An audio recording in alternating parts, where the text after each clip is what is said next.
ভারতে চিকিৎসার উদ্দেশ্যে যাওয়ার সময় বেনাপোল ইমিগ্রেশন চেকপোস্টে আটক হয়েছেন রংপুরের তারাগঞ্জ উপজেলার সদ্য সাবেক চেয়ারম্যান ও উপজেলা আওয়ামী লীগের সদস্য আনিছুর রহমান।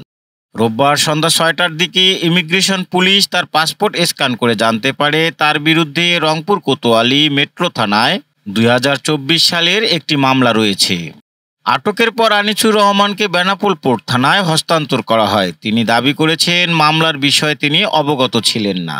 ইমিগ্রেশন সূত্র জানায়, পলাতক আসামিদের ধরতে ইমিগ্রেশন ও পুলিশের ডাটাবেজে সমন্বয় জোরদার করা হয়েছে। যশোর শিক্ষা বোর্ডে ২৬শে জুন অনুষ্ঠিতব্য এইচএসসি পরীক্ষা স্থগিত, এমন একটি ভুয়া বিজ্ঞপ্তি ঘুরছে সামাজিক যোগাযোগ মাধ্যমে। তবে বোর্ড জানিয়েছে এটি সম্পূর্ণ মিথ্যা ও বিভ্রান্তিকর। পরীক্ষা নিয়ন্ত্রক ডক্টর আব্দুল মতিন জানান, জাল স্বাক্ষর ও ভুয়া প্রশ্ন ফাঁসের গল্প বানিয়ে বিভ্রান্তি ছড়ানো হয়েছে। বোর্ড কর্তৃপক্ষ জানিয়েছে নির্ধারিত সময় অনুযায়ী ২৬শে জুন পরীক্ষা অনুষ্ঠিত হবে। ঘটনার তদন্তে নেমেছে পুলিশ। পরীক্ষার্থীদের প্রতি নির্দেশনা, গুজবে কান না দিয়ে প্রস্তুতি চালিয়ে যাওয়ার আহ্বান জানানো হয়েছে। যশোর আইনজীবী সমিতির সদস্য হাদিউজ্জামান সোহাগের বরখাস্ত আদেশ প্রত্যাহার করেছে সমিতি। জানা গেছে, একটি জামিন মামলায় ৫ লাখ টাকা নিল, পরবর্তীতে কোনো আইনি সহায়তা দেননি তিনি। ভুক্তভোগী নবকুমার কুণ্ড বিষয়টি নিয়ে অভিযোগ করলে তদন্তে প্রমাণিত হয় টাকা নেওয়ার ঘটনা।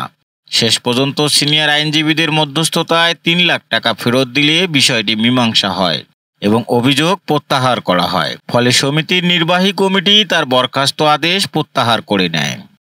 নগ্ন ছবি এডিট করে সামাজিক মাধ্যমে ছড়িয়ে ১০ লাখ টাকা দাবির অভিযোগে মালয়েশিয়া প্রবাসী নবীর হোসেনের বিরুদ্ধে মামলা হয়েছে যশোরে। রোববার ভুক্তভোগী এক নারী আদালতে এ মামলাটি করেন। অভিযোগে বলা হয়, এক সময়ের ফোনালাপ ও চট্টগ্রামে পিকনিকের পরিচয়ের সূত্র ধরে নবীর ওই নারীকে কুপ্রস্তাব দেন। রাজি না হওয়ায় তিনি ছবি এডিট করে আত্মীয়দের কাছে পাঠিয়ে ব্ল্যাকমেইল করেন। পরিস্থিতি হাতের বাইরে গেলে ভুক্তভোগী ওই নারী আদালতের শরণাপন্ন হন। আদালত মামলা গ্রহণ করে মনিরামপুর থানাকে তদন্তের নির্দেশ দিয়েছেন।